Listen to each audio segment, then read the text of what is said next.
ایران کے موجودہ حالات اور وہاں چل رہے پروٹیسٹ کے بیچ میں ابھی کچھ دیر پہلے ہی رہبر انقلاب آیت اللہ سید علی خامنئی ہزاروں لوگوں کے بیچ تشریف لائے اور ان لوگوں کے درمیان اپنی قوم کے درمیان آ کر آیت اللہ سید علی خامنئی نے ایک تقریر کی۔ اس میں انہوں نے کہا کہ امریکی صدر ڈونلڈ ٹرمپ کے ہاتھ 1000 سے زائد ایرانیوں کے خون سے رنگے ہوئے ہیں، اور انہوں نے یہ بھی پیشن گوئی کی کہ یہ متکبر امریکی رہنما بھی اسی طرح اقتدار سے بے دخل ہوگا جیسے 1979 کے انقلاب تک ایران پر حکمرانی کرنے والی شاہی سلطنت کا انجام ہوا ہے۔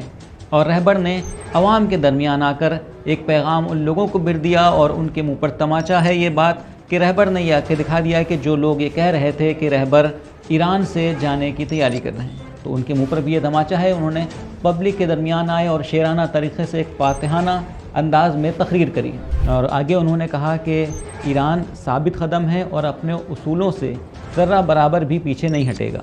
اس کے بعد انہوں نے کہا کہ ایران غیر ملکی تعاون کرنے والے لوگوں کو ہرگز برداشت نہیں کرے گا، کہ جو لوگ باہر کے پیسہ حاصل کر رہے ہیں اور ایران میں وہاں کے پبلک پراپرٹی کو اور ایران کو نقصان پہنچا رہے ہیں، ان کو برداشت نہیں کیا جائے گا۔ آگے رہبر کہتے ہیں کہ کچھ ہنگامہ آرائی کرنے والے ایسے ہیں جو عوامی املاک کو نقصان پہنچا کر امریکی صدر کو خوش کرنا چاہ رہے ہیں، کیونکہ بہرحال امریکہ کی پلاننگ ہی یہی ہے کہ کسی طریقے سے ایران کو سول وار کے مہانے پر لا کے کھڑا کر دیا جائے، جبکہ بہرحال ایسا نہیں ہونا ہے کیونکہ ایسے لوگوں کی تعداد بہت کم ہے۔ آگے انہوں نے کہا کہ متحد ایرانی قوم تمام دشمنوں پر غالب آئے گی۔ انشاءاللہ ایسا ہی ہونا ہے، یہ بھی آپ کو پتہ ہے کہ یہ کچھ وقت کا یہ زور ہے جو آپ کو دیکھنے کو مل رہا ہے۔ آگے رہبر کہتے ہیں کہ اے عزیز نوجوانوں، انہوں نے نوجوانوں سے خطاب کرتے ہوئے کہا کہ اے عزیز نوجوانوں، اپنے دین، اپنی سیاسی فکر، اپنی موجودگی، اپنی تیاری اور ملک کی ترقی کے معاملے میں سنجیدگی کو برقرار رکھو،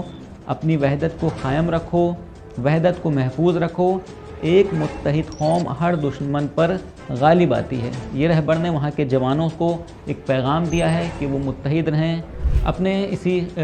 خطاب کے اختتام میں انہوں نے امریکی صدر کو مخاطب کرتے ہوئے کہا ہے کہ میں امریکی صدر سے کہوں گا کہ وہ اپنے ملک کے مسائل پر توجہ دیں۔ بہرحال رہبر نے صاف پیغام امریکی صدر کو دیا ہے کہ وہ دوسرے ملکوں میں اب